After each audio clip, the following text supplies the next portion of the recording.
Hello learners. सो ये हमारी second video होने वाली है इस चैप्टर की।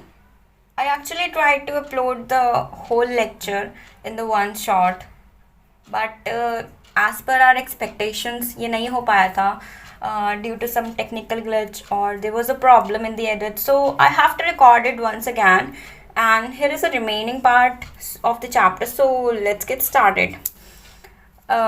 ये हमारा fundamental unit of life chapter. इस चैप्टर को हम जो हमारा रह गया था पार्ट उसको हम कवर करने वाले हैं। Let me revise the previous things जो हमारी रह गई थी, मतलब रही नहीं थी, मतलब एक बार रिवाइज कर लेते हैं ना तो थोड़ा सा सही हो जाएगा मामला। ठीक है। सो इसमें मेन चीज़ क्या पढ़ी थी? सबसे पहले हमने पढ़ी थी डिस्कवरी कब हुई थी। डिस्कवरी रॉबर्ट हुक ने की थी 1665 में, and he observe the resembled honeycomb like structure. ठीक है। और ये कॉक क्या होता है? Let me explain. कॉक क्या होता है? It is the part of the woody stem और रूट। जो हमारा जो ट्री होता है उसकी जो वुडी लेयर होती है ना, उसका एक लेयर होती है, उसको हम बोलते हैं बार्क। और बार्क ना 3 लेयर होती है, 3 में से जो उसकी इनर लेयर होती है उसको कॉक बोलते हैं। So I hope this is clear. And second, shape और साइज़ की बात की थी हमने। शेप और साइज़ के बाद हमने क्या था कि ये अपने प्रेफरेंस के अकॉर्डिंग शेप और साइज़ चेंजेस होते हैं। एंड प्लाज्मा मेम्ब्रेन के कुछ features, it allows the entry and exit of the substances. Okay. And gaseous material होता है, लाइक गैसेस के लिए पास करता है कि कौन सी चीज़ अंदर जानी चाहिए, कौन सी चीज़ उसको एक्सक्लूड करनी है। लाइक इसका एक प्रोसेस होता है, that is diffusion. And diffusion क्या होता है? Movement from high concentration region to the low concentration region, मतलब हाई से वो लो की तरफ हमेशा मूव करेगा। And in terms of water it is called osmosis, और ये लिपिड और प्रोटीन की बनी होती है। ठीक है। अब cell performance all the functions through the organelles that together forms the cell. ये बेसिकली मैं ना मतलब ऐसे समझा नहीं रही आज सच, ये मैं प्रीवियस वीडियो में रिकॉर्ड कर चुकी हूँ ऑलरेडी।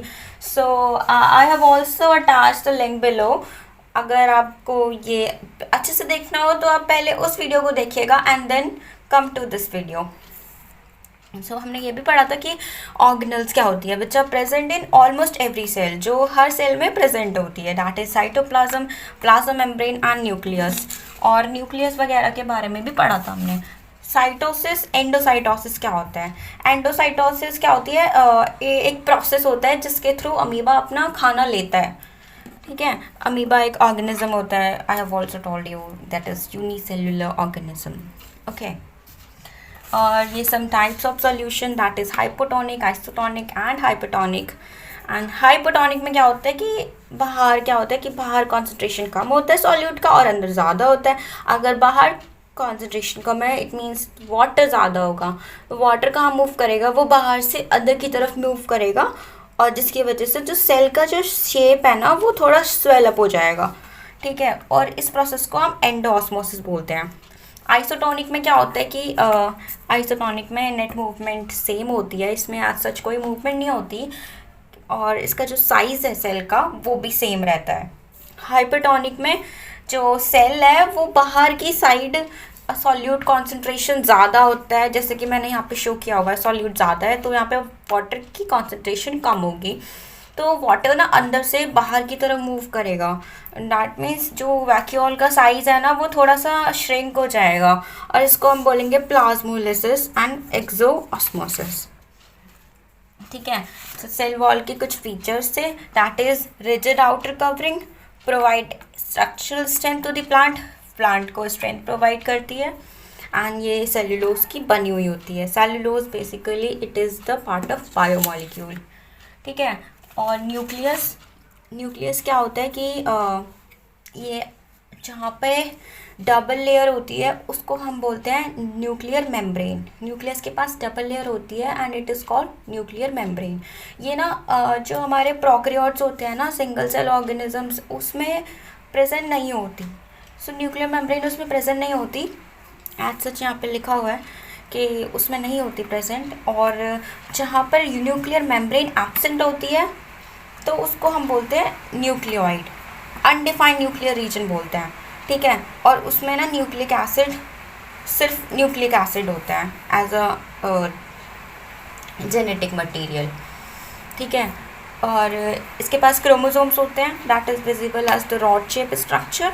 एंड रोल क्या होता है इसका, रोल होता है कि सेलुलर रिप्रोडक्शन करवाना, सिंगल सेल से वो डिवाइड करते हैं पार्ट्स में, अब जैसे कि बाइनरी फिजन होता है, ठीक है, ये चीज़ होती है। And prokaryotes have membranes vesicle bag like structure, उसमें प्लास्टिड नहीं होता, उसमें एक अलग ही अपना स्ट्रक्चर होता है, प्लास्टिड यूक्रियोट्स में होता है ना, बट प्रोक्रियोट्स में नहीं होता।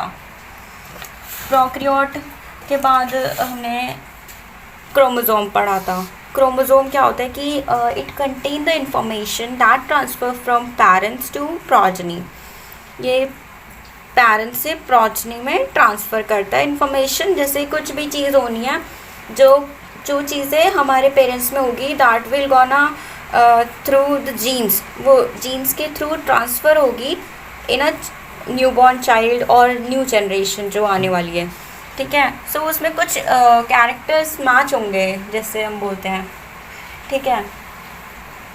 और क्रोमैटिन मटेरियल क्या होता है, क्रोमैटिन मटेरियल होता है ये थोड़ा इस तरह से इंटैंगल्ड होता है in a thread like structure.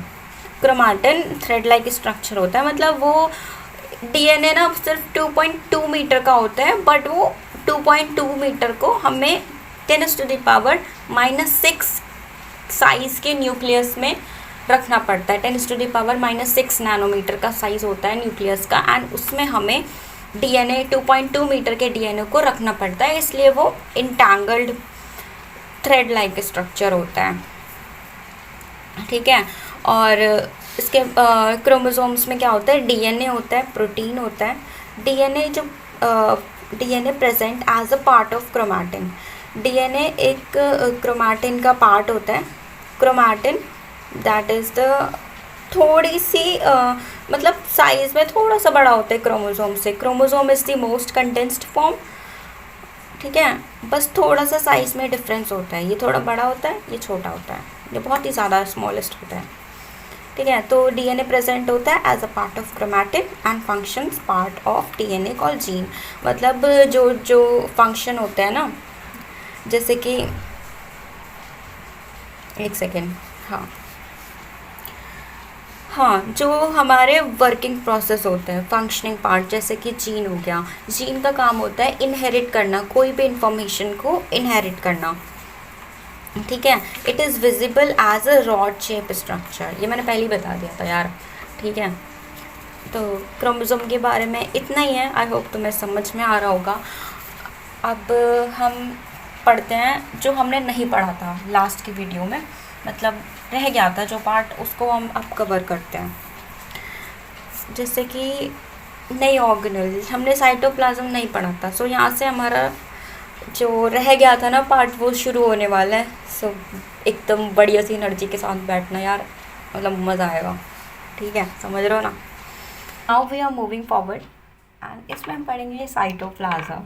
Cytoplasm क्या होता है कि ये एक ऐसा रीजन होता है जो थोड़ा सा भी अगर उसे स्टेन मिल जाए ना तो वो थोड़ा सा विजिबल हो जाता है, लाइक इजीली विजिबल हो जाता है इन द कंपाउंड माइक्रोस्कोप।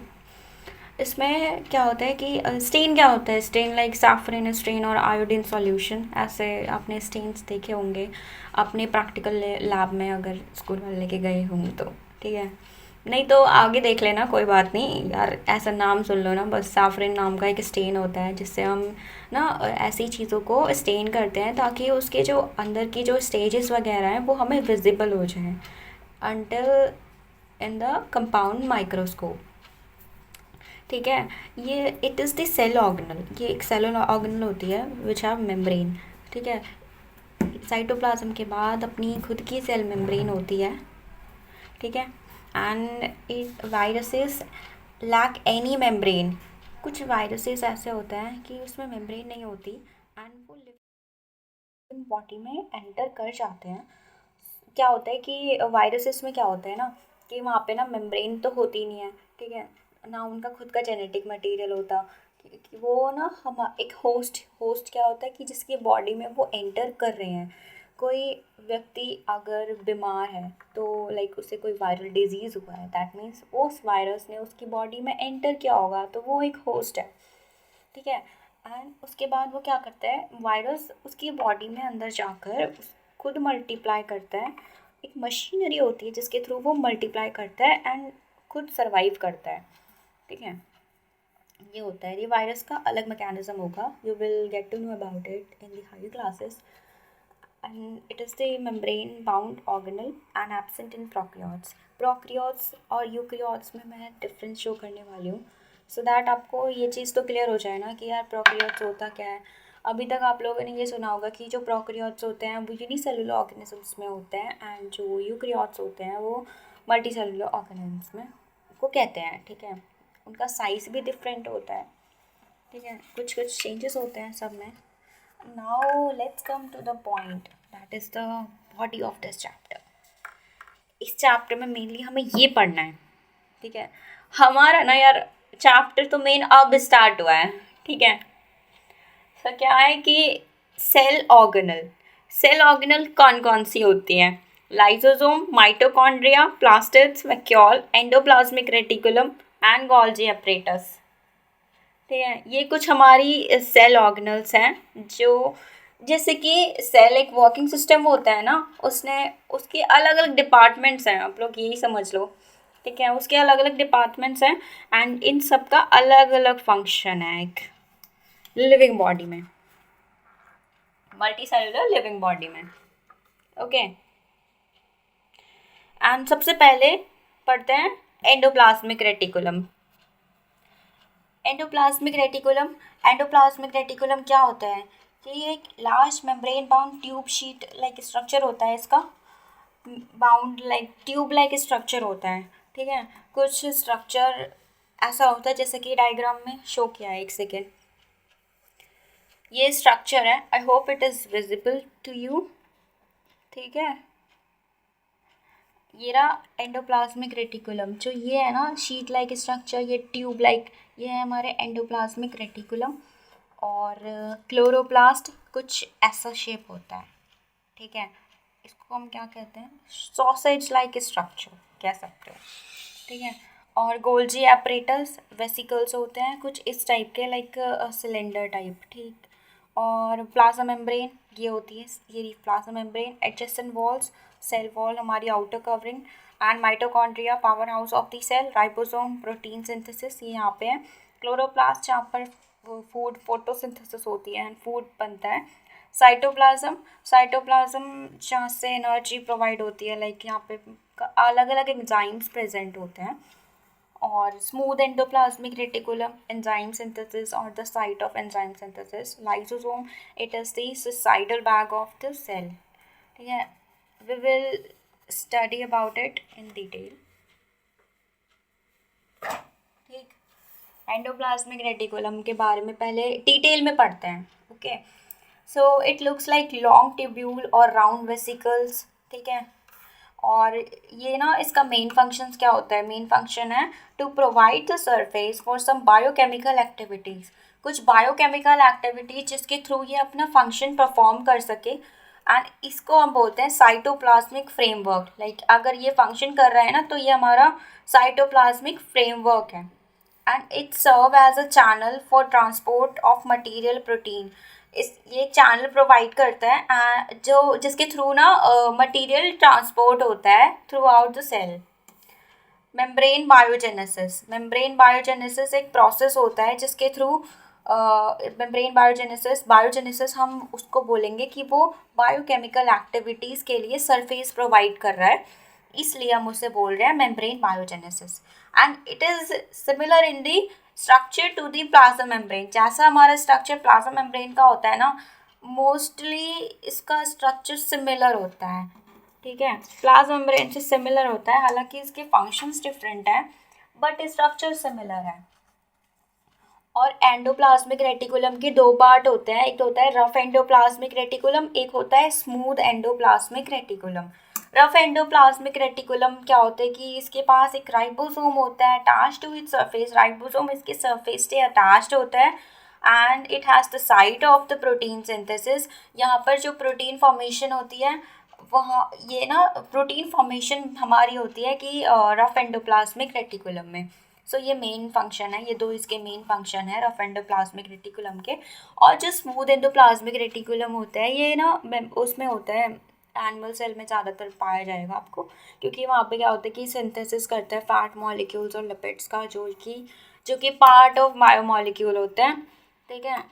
और मेम्ब्रेन बायोजेनेसिस, जैसे हमने एंडोप्लाज्मिक रेटिकुलम का फंक्शंस था कि मेम्ब्रेन बायोजेनेसिस, अब उसमें भी स्पेसिफिकली दो दो होते हैं ना एंडोप्लाज्मिक रेटिकुलम, दो में से अब ये स्मूथ एंडोप्लाज्मिक रेटिकुलम की स्पेशलिटी है कि यहाँ पर मेम्ब्रेन बायोजेनेसिस हो। सो प्रोटीन और lipids help in building cell membrane. So protein और जो लिपिड्स होते हैं ना वो हेल्प करते हैं सेल मेम्ब्रेन को बनाने में। मेन रोल क्या होता है इसका, स्मूथ एंडोप्लाज्मिक रेटिकुलम का मेन रोल होता है कि detoxifying many poisons and drug, ये ना टॉक्सिसिटी को रिमूव कर देता है बहुत सारे पॉइजन्स और ड्रग्स में से, ठीक है। ड्रग्स की जो पॉइजनिटी होती है उसको कम कर देता है और रिमूव कर देता है, ये इसका मेन रोल है। Okay, so next organelle is our Golgi apparatus. Golgi apparatus की कुछ stacks like parallel to the each other होते हैं and in stacks कुछ ऐसा structure होता है लंबा लंबा, ठीक है। यार देखो ये आपको डायग्राम में ज़्यादा समझ आएगा यार, ऐसा समझ नहीं आने वाला है सच, ठीक है। It arrange parallel to the each other in the stacks called cisternae, और जो ये स्टैक्स होते हैं उसको हम सिस्टर्ने बोलते हैं। फंक्शन क्या होता है, मेन फंक्शन है function as a storage, packaging and modification in the vesicles. जो गोल्जी अपरेटस, जिसके लिए गोल्जी अपरेटस को जाना जाता है, तो वो मेन फंक्शन है इसका स्टोरेज और पैकेजिंग एंड मॉडिफिकेशन। जो भी स्टोरेज होता है ना मटेरियल का, लाइक जो सेल को चाहिए होते हैं मटेरियल, जैसे कि प्रोटीन हो गया वगैरह वगैरह, वो चीज़ का स्टोर करके रखता है ताकि जब भी सेल की रिक्वायरमेंट हो तो ये दे सके। एंड पैकेजिंग करता है एंड मॉडिफिकेशन हेल्प करता है इन द वेसिकल्स में। And it involve in the formation of lysozyme, ये लाइसोजाइम की फॉर्मेशन में भी इन्वॉल्व होता है। और material package and dispatch through the Golgi apparatus, यहाँ पे मटेरियल पैक भी होता है और मटेरियल डिस्पैच्ड भी होता है, लाइक मटेरियल को जो भी पैकिंग मटेरियल है उसको अनपैक कर दिया जाता है गोल्जी अपरेटस की हेल्प से ही। सो ये कुछ फंक्शंस थे गोल्जी अपरेटस के जो आपको याद होने चाहिए, लाइक ये एज इट इज़ ना क्वेश्चन की फॉर्म में आ जाते हैं। जो हम सेल ऑर्गेनल पढ़ रहे हैं ना ये सारे इम्पॉर्टेंट हैं, क्योंकि ये ना एज इट इज़ आपको क्वेश्चन पेपर में मिलेंगे, ठीक है। इतना पहले वाले पार्ट से नहीं आएगा क्वेश्चन में, बट यहाँ से ज़रूर आता है, एक दो क्वेश्चन तो ज़रूर आते हैं, ठीक है। और लाइसोजाइम क्या होता है, लाइसोजाइम पढ़ते हैं। लाइसोजाइम होता है it is the powerful digestive enzyme breaks all the organic material in the small pieces. ये एक डाइजेस्टिव एंजाइम होता है बहुत ही ज़्यादा पावरफुल, लाइक किसी भी ऑर्गेनिक मटेरियल को स्मॉल पीसेस में ब्रेक कर सकता है, ठीक है। ये इसका मेन रोल है लाइसोजाइम्स का। लाइसोजाइम में ये चीज़ बहुत इंपॉर्टेंट है, इंपॉर्टेंट इसलिए है क्योंकि यहाँ पे क्या होता है कि जो सेल होता है, एक सेकेंड, यहाँ पे क्या होता है कि जो सेल होता है वो डैमेज हो जाता है और बर्स्ट हो जाता है एकदम से लावा होता है, लावा निकलता है ज्वालामुखी से, इट्स जस्ट लाइक बर्स्ट हो जाता है and the enzyme digest their own cell. So ये खुद के एंजाइम को डाइजेस्ट कर लेता है, खुद के सेल्स को डाइजेस्ट कर लेता है, ठीक है। इसीलिए हम बोलते हैं इसको suicidal bag of the cell. Suicide इंसान खुद से ही तो करता है, इसलिए यहाँ पे क्या होता है ये खुद के ही सेल को डैमेज कर देता है ना, डाइजेस्ट कर जाता है, खा जाता है, ठीक है। और यहाँ पे जो सेल्स होते हैं वो डैमेज हो जाते हैं, इसलिए इसको बोलते हैं suicidal bag of the cell. ये बहुत इंपॉर्टेंट क्वेश्चन है, जनरली टीचर्स इस क्वेश्चन को ज़रूर देते हैं। और कीप, इसका एक और फंक्शन होता है keep the cell clean and digestive foreign materials. क्या होता है कि ये क्या करता है, जो भी ख़राब मटेरियल होता है, सो इसके पता है जो ख़राब मटेरियल होता है जो बॉडी को नहीं चाहिए होता उसको डाइजेस्ट कर जाता है और इस तरह से ये जो सेल को क्लीन रखता है। बाकी सारे फॉरेन मटेरियल को खुद ही डाइजेस्ट कर जाते हैं, तो ऑब्वियसली क्लीनिंग हो गई ना। Waste disposal system of the cell, यहाँ भी सेम ही बात है कि वो वेस्ट डिस्पोजल सिस्टम है ये सेल का, ठीक है। लाइजोजाइम के ये कुछ फीचर्स थे। अब बात करते हैं माइटोकॉन्ड्रिया की। माइटोकॉन्ड्रिया बेसिकली ये सबको पता होता है, it is the power house of the cell. ये मेन ऑर्गेनल है जो सेल को ज़रूरी होता है। वैसे तो सारे ज़रूरी होते हैं, बट ये फिर भी बहुत ज़्यादा ज़रूरी है, क्योंकि यहाँ पे क्या होता है कि ना एनर्जी मिलती है। जब भी हम कोई भी काम करते हैं तो हमें एनर्जी की रिक्वायरमेंट होती है, एंड ये एक ऐसी ऑर्गेनल है जो हमें एनर्जी प्रोवाइड करता है। It release energy in the form of ATP, energy currency. ATP को हम बोलते हैं energy currency of the cell. ATP की फुल फॉर्म होती है एडेनोसाइन ट्राइफॉस्फेट। सो ये रिलीज होता है, जो एनर्जी रिलीज होती है वो एटीपी की फॉर्म में होती है, जिसके थ्रू हम अपने सारे काम कर पाते हैं, ठीक है। और यहाँ पे क्या होता है, इसका अपना खुद का डीएनए होता है, जहाँ पर ये खुद का सिंथेसिस कर सकता है प्रोटीन, मतलब खुद के प्रोटीन को फॉर्म कर सकता है। यहाँ पर ये एक ऐसी ऑर्गेनल है, एक माइटोकॉन्ड्रिया और एक क्लोरोप्लास्ट, ये दो एक ऐसी ऑर्गेनल्स होती है जिनके पास खुद का डीएनए होता है। तो ये खुद ही अपना प्रोटीन फॉर्मेशन करती हैं, इसलिए ये स्पेशल भी है। ये इनकी स्पेशलिटी है कि mitochondria has its own DNA. Mitochondria क्या होता है कि इसके पास दो मेम्ब्रेन होती है, एक तो आउटर होती है, आउटर क्या होती है, पोरर होती है, एंड इनर होती है डीपली फोल्डेड। जो इनर वाली होती है वो डीपली फोल्डेड होती है, और जो आउटर वाली होती है वो थोड़ी पोरर होती है। पोरर मतलब उसमें पोर्स होते हैं। तो ये दो मेम्ब्रेन होती है। माइटोकॉन्ड्रिया के बारे में इतना ही है आपकी क्लास में। बाकी अब तो नेक्स्ट इज वैक्यूल। वैक्यूल क्या होता है कि वैक्यूल होता है storage sac for solids and liquids. यहाँ पे सॉलिड और लिक्विड स्टोर होता है, ठीक है। वैक्यूल में हम कहते हैं ना, जो हमने हाइपोटोनिक सॉल्यूशन पढ़े थे, उसके सेल के अंदर वैक्यूल था, एंड द वैक्यूल का जो साइज था वो चेंज हो रहा था। सो वही वैक्यूल है, इसलिए हमने इसको बोल दिया स्टोरेज सैक फॉर सॉलिड्स और लिक्विड्स के लिए। गैसेस के लिए नहीं होता, ये सिर्फ सॉलिड्स और लिक्विड्स के लिए होता है। सो वैक्यूल क्या होता है, वैक्यूल ना छोटा साइज का होता है एनिमल सेल्स में, और लार्ज होता है वो प्लांट सेल्स में। प्लांट सेल्स में वो लार्ज साइज का होता है, क्योंकि प्लांट्स में वाटर की रिक्वायरमेंट ज़्यादा होती है। वैसे तो एनिमल्स में भी होती है, पर वाटर में प्लांट्स में क्या होता है, मेनली वाटर और सनलाइट की हेल्प से ये जो प्लांट्स होते हैं अपना खुद का फूड बनाते हैं, लाइक फोटोसिंथेसिस में बहुत ज़्यादा ज़रूरी होता है, इसलिए ये बड़े साइज़ का होते हैं प्लांट सेल्स में। सो ये क्या करता है, वैक्यूल जो एक्स्ट्रा वाटर होता है ना और वेस्ट होता है उसको बाहर निकाल देता है, लाइक एक्सपेल कर देता है एक्सेस वाटर एंड वेस्ट। सो ये इसका मेन रोल होता है कि जो भी हमें चीज़ें नहीं चाहिए अपनी बॉडी में उसको वो एक्सपेल आउट कर दे। और इसका एक और फंक्शन होता है, it provides the turgidity and the rigidity to the cell. ये टर्जिडिटी और रिजिडिटी प्रोवाइड करता है ताकि वो जो सेल है ना वो रिजिड रहे, एकदम से वो अपना शेप ना चेंज करे, रिजिड रहे एकदम। And it occupies the 50 to 90% cell volume. जो मोस्टली पार्ट होता है वैक्यूल होता है एक सेल में, ज़्यादातर स्पेस ना ये सेल वैक्यूल ही लेता है सेल का, क्योंकि इसका मेजर फंक्शन है कि ये स्टोर करके रखता है चीज़ें। And the very last organelle is plastid. Plastid हमारी क्रोमोसोम में प्रेजेंट होता है, प्लास्टिड क्रोमोसोम में प्रेजेंट होता है, and it has numerous membrane layers embedded called stroma. बहुत सारी मेम्ब्रेनस लेयर्स होती है जो स्ट्रोमा में एम्बेडेड होती है, फोल्डेड होती है, ओके। प्लास्टिड हमारे 3 टाइप के होते हैं, एक होता है chromoplast, I hope it is visible to you, okay. So एक होता है क्रोमोप्लास्ट, एक होता है ल्यूकोप्लास्ट एंड क्लोरोप्लास्ट। ये 3 टाइप की प्लास्टिड्स होती हैं, प्रोकैरियोट्स में नहीं होती, ये सिर्फ यूकैरियोट्स में होती हैं। सो क्लोरोप्लास्ट होती है कलर्ड प्लास्टिड, एंड ल्यूकोप्लास्ट होती है वाइट और colourless, contain starch, oil and protein. जो क्रोमोप्लास्ट में क्या होता है कि जो कलर्ड होता है ना, जो जिसकी वजह से कलर आता है किसी प्लांट में या फ्लावर में, तो वो सिर्फ क्रोमोप्लास्ट की वजह से आते हैं, डिफरेंट कलर्स जो हमें शो होते हैं। और ल्यूकोप्लास्ट में क्या होता है, वाइट और कलरलेस होते हैं बेसिकली, क्योंकि इसका जो फंक्शन होता है ना वो स्टार्च और ऑयल को ऑयल रखना होता है, ठीक है। ये कंटेन करते हैं स्टार्च और ऑयल और प्रोटीन, ऐसे सब्सटेंसेस को करते हैं, ठीक है, होता है इनके पास। और जो क्लोरोप्लास्ट होता है ये मेनली आपने सुना भी होगा। क्लोरोप्लास्ट क्या होता है, ये पिगमेंट है क्लोरोफिल का, and it has yellow orange and orange, ये 2 कलर प्रोवाइड करते हैं एज अ पिगमेंट। एंड जैसे हमने बताया था कि मैंने बताया था ना कि माइटोकॉन्ड्रिया और क्लोरोप्लास्ट के पास अपना खुद का डीएनए होता है। सो यहाँ पे यही चीज़ लिखी हुई है, they have their own DNA and ribosome, मतलब राइबोसोम मतलब ये खुद की प्रोटीन फॉर्मेशन करते हैं। प्लास्टिड है ना, क्लोरोप्लास्ट का पार्ट है, ठीक है।